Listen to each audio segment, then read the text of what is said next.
Hello everyone and welcome to another episode in the Monologue Reaction series. Today we're going to have a look at a very famous clip by Robin Williams from the movie Good Morning Vietnam, and it's not even the only monologue in the film. There are many similar moments. I decided to show this monologue as a tribute to a fantastic actor, but also because it really goes to show how powerful your performance can be if you're a comedic actor who loves speaking, who loves comedy, who loves improvisation. And Robin Williams was an example of that. He could improvise, he could expand on his parts in his movies. And in this film, he's basically putting up a performance that holds the movie together, by himself. So we're going to watch this and trying to learn as many things as possible.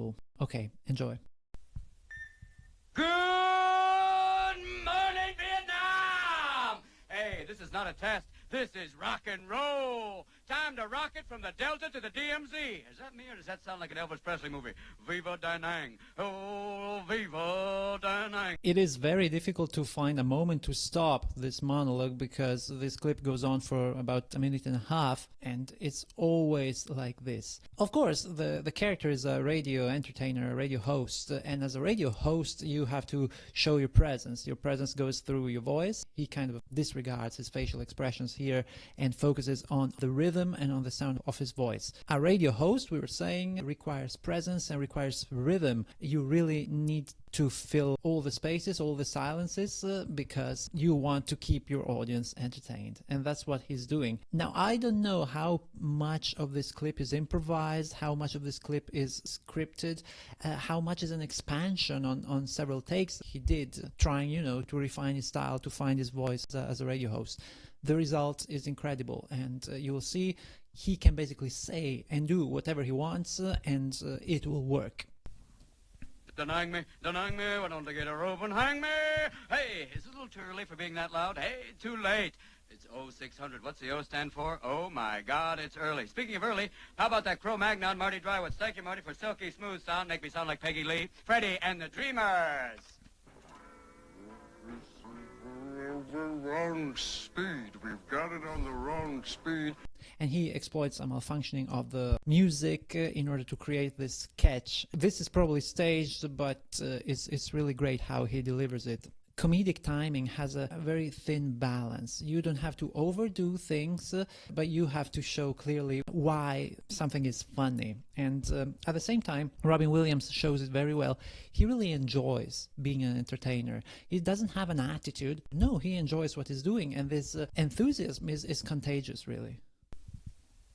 For those of you who are recovering from a hangover, that's going to sound just right. Let's pull it right back down again. Let's try a little faster, see if that picks it up a little bit. Let's get up on 17, 18. Those pilots are going right now. I really like the music. I really like the music. I really like the music. Oh, still a bad song. Hey, wait a minute. Let's try something. Let's play this backwards and see if it gets any better. And of course, the rule of three is a comedic rule that pretty much everyone follows. First time the song is too slow, the second time the song is too fast, and the third time he plays it in reverse to add the third movement to this joke.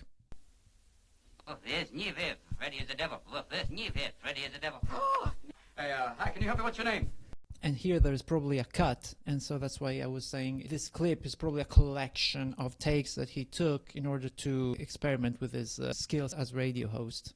Hey, hi, can you help me? What's your name? My name's Roosevelt Lee Roosevelt. Roosevelt, what town are you stationed in? I'm stationed in Poontang. Well, thank you, Roosevelt. What's the weather like out there? It's hot! And this is another joke right away. It's a fake call between him and a listener where he plays both roles, and it's kind of hilarious, really. Oh, thank you, Roosevelt. What's the weather like out there? It's hot.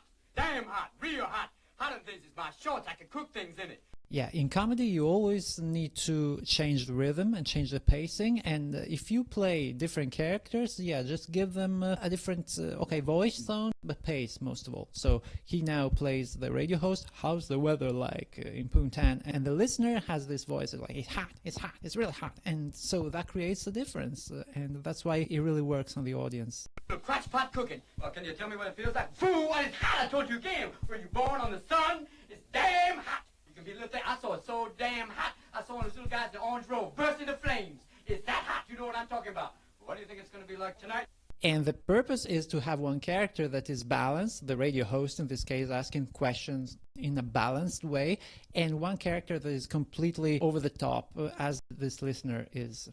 It's going to be hot and wet. That's nice if you're with a lady, but it ain't no good if you're in the jungle. Thank you, Roosevelt. Here's a song coming your way right now. Nowhere to Run To by Martha and the Vandellas. Yes! Hey, you know what I mean. All in all, this is a great monologue, and there is a lot to learn by just watching what he does. The impression you have with Robin Williams' work is he could go on forever. He can really improvise and expand on the material, and he can go on forever. Why? Because he likes what he's doing, because he gets a pleasure from entertaining people, which is also the main reason why people loved his work and loved him as an actor, and rightly so. He really deserves credit for what he's achieved in his career. He really set the example and the tone for many comedians in very different fields. From my personal point of view, when I watch Robin Williams, I always get this impression that he's having fun, but there is also this honesty coming across. Is a person that is entertaining and is funny. There is a depth, because of course he's a very, very smart person, you can tell, and there is this honesty, this genuine character, the genuine personality coming across in everything he does. And I think that natural feature has made him so successful, because people could really relate to him in any situation. I hope you liked it. Thank you very much for watching. You can watch the full clip without interruption at the link below where it was posted originally. Thank you very much, and I'll see you with a new episode in this series. Bye-bye.